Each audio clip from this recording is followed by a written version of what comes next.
সেই হিসেবে আমাকে এখানে প্রার্থী হিসেবে দাঁড় করিয়েছে। আর যদি বলেন কি মুদ্রা আছে, তাহলে আমি বলবো কি মুদ্রা নেই। প্রথম কথা, পশ্চিমবঙ্গে গণতন্ত্র বলে কিছু নেই। পশ্চিমবঙ্গের শিক্ষা দীক্ষা, স্বাস্থ্য, আইন শৃঙ্খলা, মেয়েদের নিরাপত্তা সমস্ত কিছু একদম উঠে গেছে। সেই সেই তার বিরুদ্ধে লড়াই আমরা নেমেছি। এইগুলো এই পশ্চিমবঙ্গে এই যে অপশাসন, এই অপশাসনটাকে দূর করার জন্যই আমরা নেমেছি। আর একটা কথা বলে দিই, এবং এই যে এটা করতে পারছে, এখানে তৃণমূল, মমতা ব্যানার্জির নেতৃত্বে তৃণমূল যে কাজকর্মগুলো করছে, এগুলো এই যে অপকর্মগুলো, যেখানে আমরা খারাপ কাজ বলি, সেগুলো করতে পারছে বিজেপি মদত আছে বলে। বিজেপি এখানে কি করছে, তৃণমূলকে আরএসএস এর মাধ্যমে তৃণমূলের সঙ্গে একটা যোগাযোগ রেখেছে এবং একটা সেটিং আছে। সেই সেটিং এর জন্য এতগুলো অপরাধী, সে পার্থ চ্যাটার্জি হতে পারে, জ্যোতিপ্রিয় মল্লিক হতে পারে, কুণাল ঘোষ হতে পারে, ফিরাদ হাকিম হতে পারে, প্রত্যেকের জেল হলো এবং জেল থেকে সবাই বেরিয়ে চলে এলো। কি করে এলো? এবং আজ পর্যন্ত একজনও কনভিক্টেড হলো না। এর মূল কারণটা হচ্ছে বিজেপি। এবং এই দুজনেই কিন্তু একটা সাম্প্রদায়িক রাজনীতি খেলছে এবং এদের মধ্যে একটা বোঝাপড়া আছে।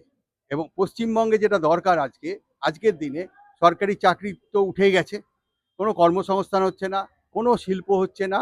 এবং একটা অদ্ভুত ব্যাপার দেখা যাচ্ছে, একজন মুখ্যমন্ত্রী যিনি একটা বড় ক্রাইম করলেন, ইডির রেড চলাকালীন তিনি ভেতরে ঢুকে পড়ে সেখান থেকে ফাইল নিয়ে চলে গেলেন। এটা আপনি হলে, আমরা হলে কি ছেড়ে দিত ইডি? অথচ দেখা গেল ইডি দিনের পর দিন সুপ্রিম কোর্টে ডেট নিচ্ছে।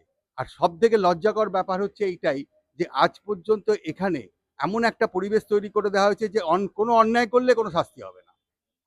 যার জন্য একটা জিনিস খেয়াল করে দেখুন, সব থেকে আরো খারাপ জিনিসটা হচ্ছে এইটাই, যে 4 জন মমতা ব্যানার্জির হয়ে দাঁড়িয়েছে।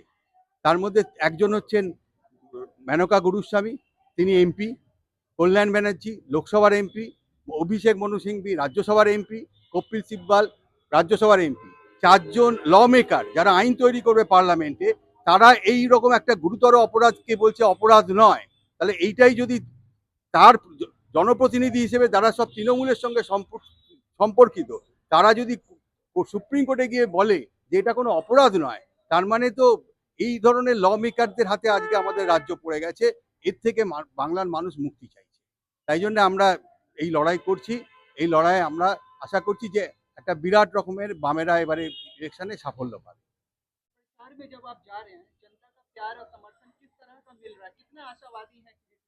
সাধারণ মানুষ কিন্তু একটা পরিবর্তন চাইছে।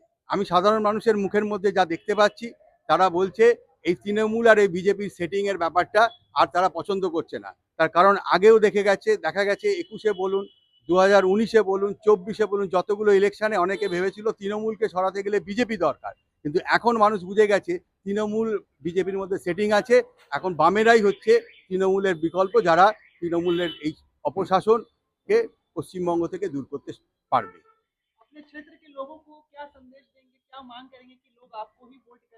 হ্যাঁ, এই জন্য আমরা চাইছি। কি কারণে না, আজকে যদি স্থানীয় যে অসুবিধেগুলো যদি দেখেন, এখানে নিকাশি ব্যবস্থা 12টা বেজে গেছে। সামান্য বৃষ্টি হলে জল জমে যায়। এবং এরা একটা জিনিস করেছে, যে আমরা জানি গণতন্ত্র মানে একটা পার্টিসিপেটরি ডেমোক্রেসি, যে সাধারণ মানুষের সঙ্গে কথা বলে তবেই প্রশাসন চলবে। কিন্তু এখানে আজকে 6 বছর কোনো নির্বাচন হয়নি, 7 বছর কোনো নির্বাচন করেনি। এরা নিজেরা ইচ্ছা মতো যা খুশি তাই করছে, রাস্তাগুলোকে উঁচু করে দিচ্ছে। আমরা দেখলাম কোনা থেকে চৌরাস্তা পর্যন্ত এবং বিভিন্ন অলিগলির ভেতরে রাস্তাগুলো জল জমে বলে রাস্তা উঁচু করছে। ফলে জল কিন্তু প্রত্যেকের বাড়ির মধ্যে ঢুকে যাবে এবং ঢুকছেও তাই। সামান্য বৃষ্টি হলে মানুষের ঘরে জল ঢুকে যাচ্ছে। এবং এরা একটা জিনিস করছে, আগে রাস্তার মধ্যে যদি জল জমতো, প্রশাসনের দায়িত্ব থাকতো সেই জলকে নামানো। এখন একটা কি করছে, রাস্তা উঁচু করে দিতে, রাস্তায় জল নেই। এবার তোমার বাড়িতে জল, তুমি তোমার বাড়ির জল বার করো, রাস্তায় তো কোনো জল নেই। সুতরাং প্রশাসনের কোনো দায়িত্ব নেই, দায়িত্ব তোমার। এক অদ্ভুত ব্যাপার, যে মানুষের সঙ্গে আলোচনা না করে এই ধরনের উন্নয়ন, তো স্বৈরতান্ত্রিক ব্যবস্থাতে ফ্যাসিবাদে এই ধরনের উন্নয়ন হয়, যেখানে মানুষের সঙ্গে কথা না বলে মানুষের উন্নয়ন।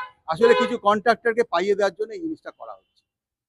আমরা একটা জিনিস দেখতে পাচ্ছি, যে এই যে গলির মধ্যে নর্দমাগুলোকে বুঝিয়ে দিয়ে ওখানে কিছু গ্যালিপিট বসিয়ে দেওয়া হচ্ছে। হাওড়া কর্পোরেশনে এমনি কাজ করার কোনো লোক নেই।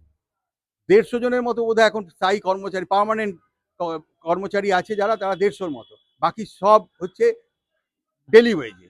এবং ডেলি ওয়েজে এদের বেতন দেয় না বলে একটা জিনিস দেখা যায়, যে 1 মাস 2 মাস কাজ করার পর সব পালিয়ে যায়, কারণ এদের মাইনেটা পর্যন্ত সময় মতো দেয় না। ফলে এই যে নর্দমাগুলোকে ঢেকে দেওয়া হচ্ছে গ্যালিপিট দিয়ে, এগুলো পরিষ্কার করবে কে? খোলা থাকা অবস্থায় পরিষ্কার করার লোক পাওয়া যায় না, আবার বন্ধ করে দেওয়া হলো, ফলে আরো নর্দমা জ্যাম হবে, জল আরো মানুষের ঘরের মধ্যে ঢুকবে এবং বলবার মতো কোনো লোক নেই, কারণ এখানে কোনো কাউন্সিলর নেই। 7 বছরের ইলেকশন, এরা কোনো জায়গায় ইলেকশন করে না, এরা কলেজে ইলেকশন করে না, এরা ইউনিভার্সিটিতে কোনো ইলেকশন করে না, এবং প্রত্যেকবার ইলেকশন যখন আসে তখন হাইকোর্টে মামলা করতে হয়, সে পঞ্চায়েতই হোক বা পুরসভারই হোক। সেই কারণে মানুষ খুব বীতশ্রদ্ধ, মানুষ কারো কাছে অভিযোগ জানানোর কোনো জায়গা নেই। এই একমাত্র বামপন্থীরাই পারে এরকম একটা বাজে অবস্থা থেকে পশ্চিমবঙ্গকে উদ্ধার করতে।